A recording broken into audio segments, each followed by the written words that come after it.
guys, as promised, I have someone here on People and Rides, right here on the Ride channel. And he's somebody whose name has become a household name. And he's in the person of Elikem Kumordzie, the Tailor. Elikem. Charlie, this your introduction there. It killed me. Affable. Charlie, look sharp, man. Thank you very much, though, for that introduction. Yeah, Elikem. Yeah. On Ride channel, it's all about cars and bikes. Right. And I mean, I've known you for a while, and I know you are all about your cars and your bikes. Right. We'll talk about the cars another day, but today it's all about that bike. Right. That bike. All right, Elikem. I mean, you are a household name, but briefly, I'm working on it. Briefly tell us who is Elikem Kumordzie, the Tailor? So, Elikem Kumordzie, the Tailor is a actor, TV show host, and most importantly, a fashion designer. I like to call myself a tailor because I'm more practical with the work than just sketching designs and directing people. I also like to be in the process of production. Yeah. So I'm slowly emerging into becoming, as I'd like to call it, the Zara of Africa. Nice, I want to focus more on retail and fashion and so on and so forth. So I'm as simple as they come. Yeah. You know, I'm as daring as they come. Yeah. And I could also be a nice guy if I want to. I'm a contradiction of sorts, if I may put it. Oh, you're a nice guy. You're a nice guy. Stop the buffet plenty. You're a nice guy. When the buffet start here, I mean, Elikem, the Tailor, is an all-round nice, fun-loving guy. Thank you. Now, but the thing that impresses me most, and you made mention when you were introducing yourself, is that you are a very, very practical, hands-on person. Right. A lot of people, when who are a bit familiar with your brand but don't know you, think that you have some tailors from Togo and from Cote d'Ivoire out here sewing for you. But as we're coming in, setting up for the show, I realized that you have a full workshop set up. Yes, and I know that you can cut very, very well. Yeah, I do. I mean, you've honed your skills, and you are still on the upward trajectory. So for me, how this thing started was I didn't even know I wanted to do fashion. I was in level 300 at the University of Ghana in Legon, and I couldn't pay tuition moving forward into level 400. Okay. So I just found myself at home doing nothing, and I found myself buying shirts maybe from your Kantamanto or your To-Do and so on and so forth. And I come home and I change the buttons and I put some African print somewhere, and that was it. That's how I started. Yeah. And it slowly moved from that to buying fabric and giving it to tailors around to setting up my first ever machine in my house. So everything started from me. I was a structure in itself. I used to do operations myself. I used to do marketing myself. I used to cut and stitch myself. So it was easy for me to find people and train them from the ground up. Train them to cut, train them to stitch, train them to do operations. So then I moved from being a structure to setting up a structure. So yes, I'm still very, very practical with the work. And I'm able to harness, and train people to do exactly what I want them to do. Wonderful. Yeah. All right, so Elikem, I've known you for a while. I know you are all about your cars and your. Tell us a bit about your history with bikes. Let me start from my first ever motorbike that I rode. Well, apart from when I was quite young, we used to go to Children's Park. Then, they had those small little mopeds. And you jump off somehow and the bike falls, and that was fun to ride something automatic. Yeah. And then when I was in JSS 1 class 6, we used to play basketball up the road here in Joel. And there's this security guard opposite where we used to play basketball. And for some reason, the guy trusted us with his motorbike. Oh, okay. One of my cousins and I, his name is Francis. He's doing medicine right now. And Francis sat on the bike and put me behind him. and we rode round Jolu, somewhere close into airport. Okay. And he was like, you go try him, you go try him. I said, yeah. So he just showed me and said, bet you know how you drive, because me and him would take my sister's boyfriend's car, you park in front of the house, and we'd drive up the road and come and park in the same spot as if nothing happened. So, and it was manual. So he said, you know how you drive a manual car, how you take your leg off the clutch slowly and so on and so forth. I was like, no. Make a try. So the first time I tried, and it was one of those Okada type of bikes. Okay. So the first time I tried, and it jagged and the fire goes off, but eventually I got the flow. Okay. And my legs would be on the brake because I knew that was a brake, so I was always ready and I let to hit the back brakes. And I take your legs off the brake, and the moment I took my legs off the brake, the bike just, and that was my first time ever riding. Okay. And after that, there was confidence. Fast forward to riding people Shaminogbo in the area. Fast forward to owning my own personal motorbike in level 100 in the University of Ghana, Legon. It was a ZX6. It was a 600 ZX6, that's a it was Kawasaki a 600 ZX6. Yeah, it was a 600 cc. What color? They came in blue. some. Okay, yours was Mine blue. was blue and white. But most of them were some lime green. Green. Yeah, what we call the Kawasaki green. Yes, the Kawasaki green. That luminous lemon green. Yeah. Mine was a blue and white one. It was a very old model. I don't remember what model it was. It must have been a 2002 maybe or something. Something. But yeah, I moved to that bike, and then that's when I was in university and things started going downhill. So I literally moved from the Kawasaki ZX6 to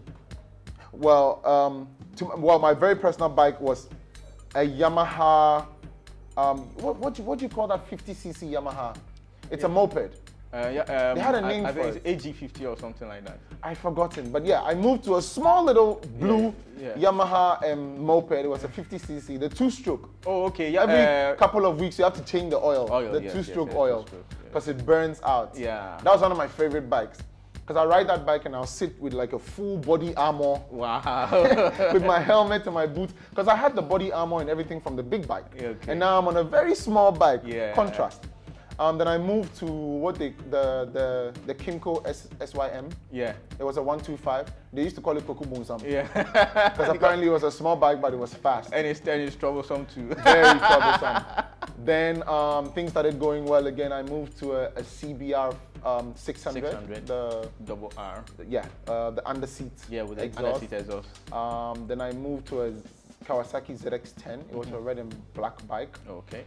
Then in between there, I had a Suzuki GSXR, a 1000. A Gixxer 1000. Yeah, Okay. double exhaust. Nice. That's the Arrow exhaust I took off and put on this bike I'm okay. riding now. Then I moved to a cruiser.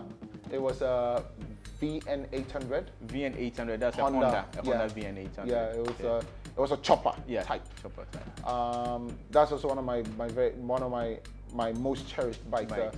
The engine broke somehow. Wow. I don't know what happened to the oil. It was no longer in the engine. The bike too much. I don't know. I've never been someone who has taken very good care of machines. Oh, okay.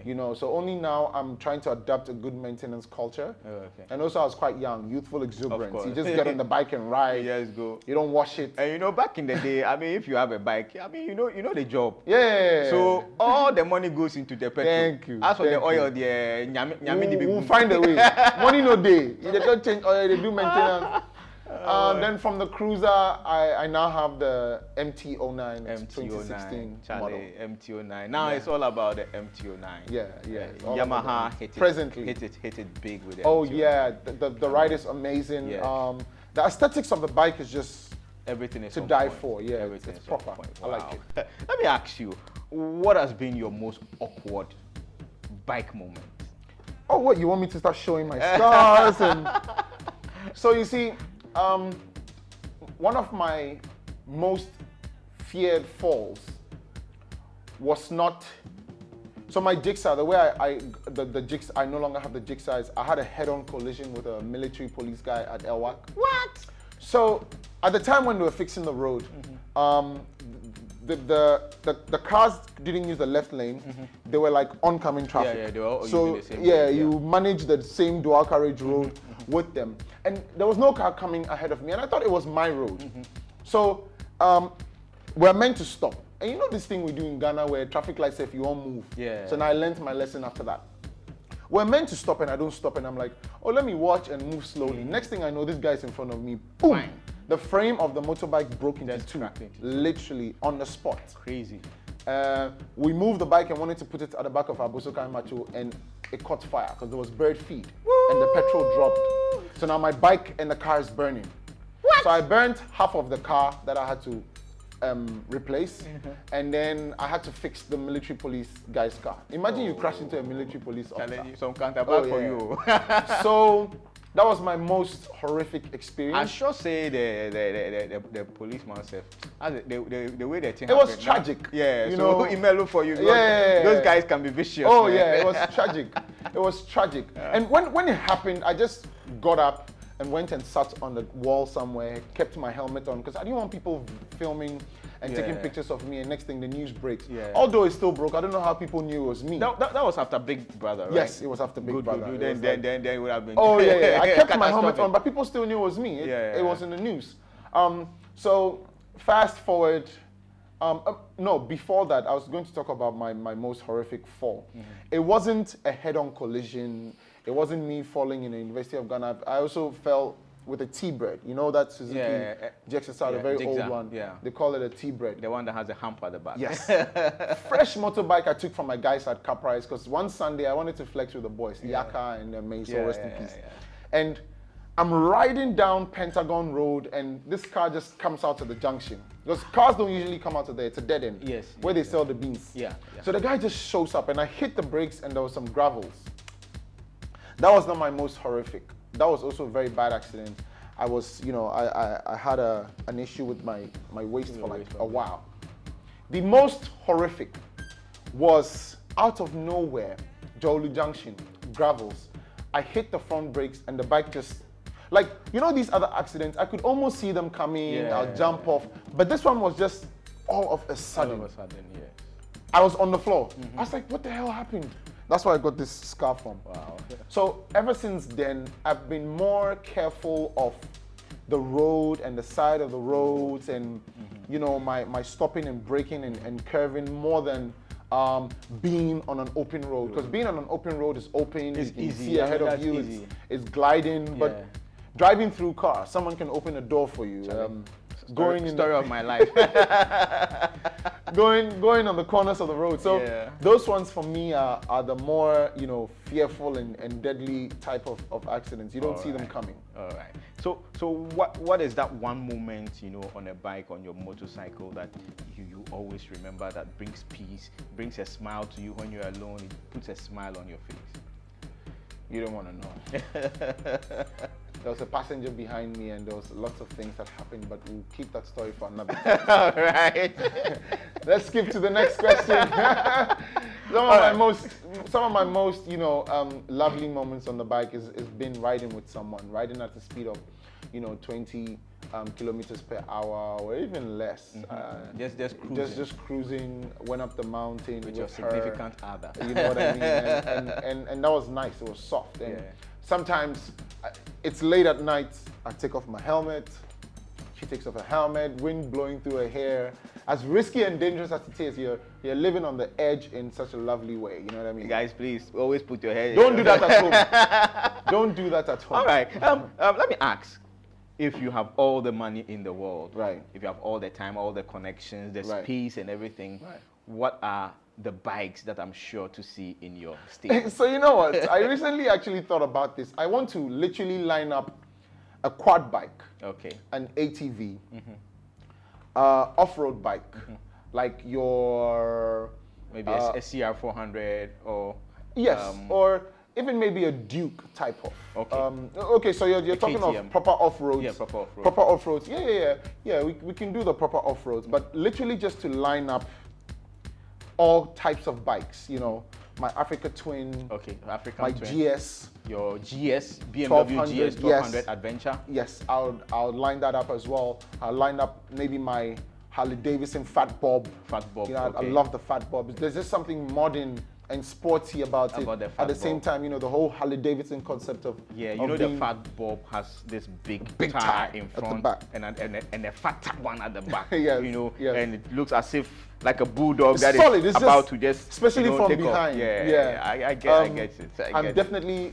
I want to move from an MT-09 to an MT-10. MT10, okay. You know, like a You a very latest model. You like power. I love power, and of course my sports bike. I'm either thinking of maybe an HP2 or a ZX14 Oh, okay. or an R1. An R1, okay. Very nice, sleek, sexy sports bike. Okay. So it's basically just to line up all types of bikes, because on a Sunday sometimes I would love to take, you know, the sports bike out, just around town. Yeah. You know, show off, look flashy, Exactly. dress up for it, all white. Yes. You know, man. on the R1. I know. And then when I'm traveling, I'd love maybe the Africa Twin or the Africa GS, Twin or the GS. 1200, you know, traveling, so that I'm cruising, I'm gliding in. Alright. You know, when you're out to meet the boys for a drink, house party, you take out your fat bulb, you get there, brum, brum, brum, brum, brum. And when you're going, the sound they vibrate everywhere. when you're going into the bush, you pack up your ATV or your quad behind the pickup Your truck. pickup truck. When you get there, you let it out in the jungle. You just know. let it out, man. So I Just all the tension of the week, you just release it on the bike. I love bikes. And when you And come, you're at peace. Yeah, You're ready for a new week. Actually, it's true. And I found myself actually riding this 09 even during the week, you know. Okay. And I'm slowly realizing that I love to ride more than I love to drive or Yeah. be driven. Yeah. Okay, I have a driver who drives me sometimes, because I'm replying emails, I'm responding to WhatsApp messages, I'm posting on social media and Instagram, and sometimes in the car is the only time I have, because the moment I step in the shop or I sit here, I have appointment after appointment, I have TV interviews, TV shows. So sometimes being in the car and being at home is almost the only time I have to respond to my phone and stuff. So I have someone who drives me in, and I find out that I'd rather ride my bike than even be driven. Yeah, because now or drive. I mean, traffic in Accra is getting worse by the day. So I'm slowly accepting that I'm going to be a bike guy for life, and when the money comes, You line them you up. know, yeah, after all the investments and after putting myself together in a good way, I line them up so that. Yeah, I mean, God for forbid. what I see, you are on the upward trajectory. Well, we're trying. We learn slowly. Yeah. To build as we go and reinvest back into our business and learn as we go. So only now we're trying to implement and be wise about what we do. All right. Elikem, so if people want to hit you up on the interwebs, social media, where can we get you? So I recently got my account suspended on Twitter. I don't know why. I never looked into it. Okay. I like to think I'm not such a social media guy. Okay. I post a lot from time to time because nowadays social media is the way to go, but it's hard for me. So I'm only on Instagram. Okay. Facebook, I think my account still runs.